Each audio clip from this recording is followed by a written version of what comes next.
Since Grand Theft Auto Vice City, we've seen Rockstar model airports and each time expand on their complexity. But in some ways, they've actually pulled back from airport functionality over the years. In this video, we're going to take a deep dive into Vice City International Airport and also talk about something that may cause Rockstar complications for GTA 6. But before we get into today's video, I'm trying to get to 20,000 subscribers, so if you could take just a second or two to tap that subscribe button, it's massively appreciated. Now let's get into the video. All my sources for this video are linked down below, so if you do want to learn any more information about the stuff we talk about, it's all down there. Escobar International Airport, also known as Vice City International Airport, is the airport in Vice City, Florida, featured in both Grand Theft Auto Vice City and Grand Theft Auto Vice City Stories. Escobar International consists of 3 terminals, one at the north, which is a standard blocky terminal with the addition of below ground entrances. The other passenger terminal to the south is more distinctive, with its weaved roof and massive glass wall facing the airport's southern side. The southern terminal is also distinctive in that the player can easily enter the building and explore its spacious interior. The only airport to feature a normally accessible interior. However, the only accessible points to the terminal building are equipped with metal detectors that automatically leave players' weapons, if any, outside whenever the player enters the building. Both passenger terminals are separated by lawns and a short-term car park. The third terminal is the freight and cargo terminal, southeast of both terminals in 1984, which is the setting for GTA Vice City Stories. However, there is no clear sign that the freight and cargo terminal exists. Escobar International also has a VIP terminal, as well as the long-term car park, next to Vice City Transport Police headquarters. The tarmac, predictably, is occupied by non-interactive passenger planes and private jets, while the former may be seen taking off and landing at the airport's runways. In addition, no controllable aircraft can be found within the airport in GTA Vice City, whilst in the GTA Vice City Stories rendition of the airport, a Maverick can be spawned, alongside a Sparrow, Hunter, and a biplane after the completion of certain missions. In both games, the player can also find baggage handlers driven by security guards,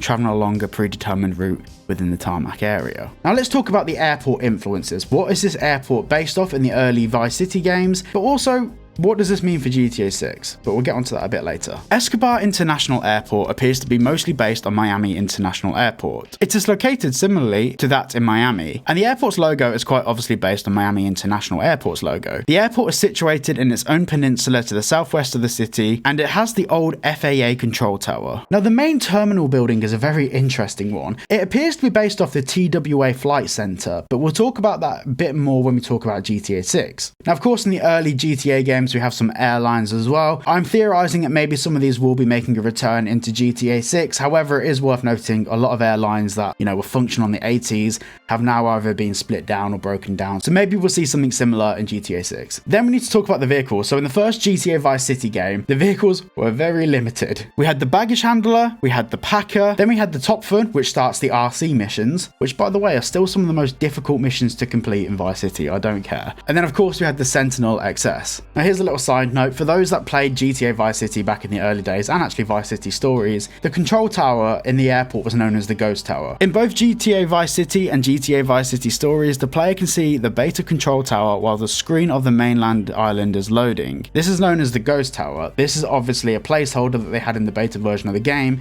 but in the final game the control tower looked vastly different. But what does this all mean for GTA 6? Now, hopefully this goes without saying, but this is all theories and speculation. There's some information that we have based on some facts that we know, and of course when we talk about those things I will reference the source, but mostly we are going off speculation. As we've seen from the GTA 6 trailer, there is a large emphasis on planes, and this is something that I don't see many people talking about, but the majority of the shots that we can see the sky in, there is a plane in the shot. Now for GTA 6, it's very likely that Rockstar will move away with what we've seen in the past with the Escobar International Airport. And there's a few reasons for this, but primarily it comes down to the fact that the Escobar name is now a registered trademark. That name can't be used in the game. The Escobar family, the family of Pablo Escobar, have trademarked that name for businesses and for some of their business ventures. But also, over the past 15 years or so, Rockstar have referred to real world names way less in their games. Back in the early days, they did actually refer to real locations, real people, not so much real brands, But even the voice actors they used in the games, for example, Tomo Vercetti was played by Ray Liotta, who was a real actor with actual acting experience in mainline roles such as Goodfellas. Over the years, Rockstar have pulled away from the real world universe, and they've progressed and refined their own universe with their own brands, very careful actor selection, and referenced other parts of the Rockstar universe separate from real life. Their own internal structure for building in-game brands has gone way above what some brands actually do in real life, and I'll do a whole separate video about this very soon if you guys want to see that. So we can make the assumption that the airport's going to be called Vice City International Airport. Now, the two reasons for thinking this: firstly, everything we've just discussed, but secondly, in the trailer we can actually see signs for Vice City International Airport. Now, here's where things get interesting and, to be honest, somewhat confusing. Normally, Rockstar model buildings based similarly to their real life counterparts in similar locations within the map. Now, of course, Rockstar's maps are condensed down, they're simplified to make them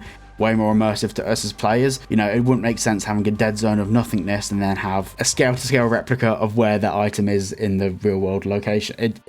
You get what I mean. Everything's kind of shrunk down and scaled down to a playable map with some references to real-world locations. As we spoke about earlier in the video, the Vice City International Airport, or the Escobar Airport, was based on the TWA Flight Center. Now, what makes this very interesting is this flight center isn't even in Miami. It's not even in Florida.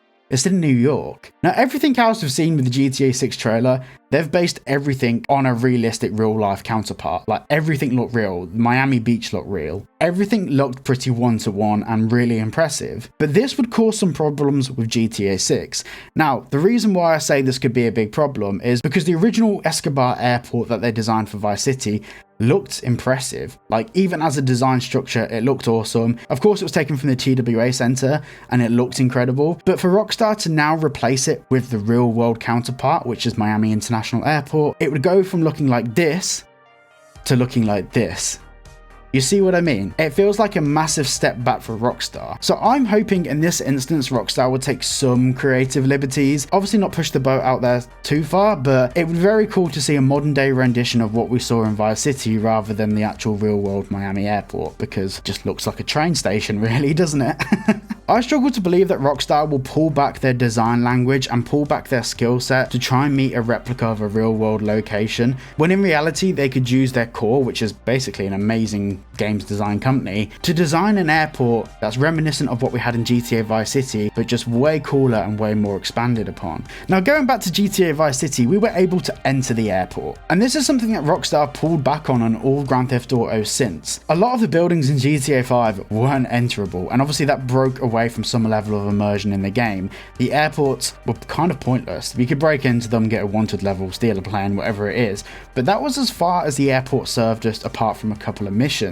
It would be very cool in GTA 6 if, for the sake of realism and a bit of immersion, we were able to go into the airport, board a plane as a passenger, similar to how we can do in taxis, where you just kind of watch the world go by as a passenger. Now, this brings me on to my next point, which I am going to expand on more in my next video. There is a fine line between immersion and tedium, and that's going to be tomorrow's video, and I'll go into that a lot more information. But a lot of people are wanting really complex airport dynamics where you can interact with flight staff and stuff like that. But the reality is this game is being made for an accessible audience, not the role-playing community. I'll cover that more in tomorrow's video. But overall, I'm really excited to see how Rockstar can portray an airport in GTA 6 with the technology they have now, and also with the creativity and the resources they have now with around 6,000 employees. It'll be genuinely really impressive to see how they go from the original airport that was in Vice City to an all new, refreshed and highly functional airport in GTA 6. Thank you all so much for watching today's video. If you did enjoy today's video, please consider taking a couple of seconds to subscribe to the channel. And of course, if you want to support the channel even further, please consider becoming a channel member. Thank you all so much for watching, and I'll see you all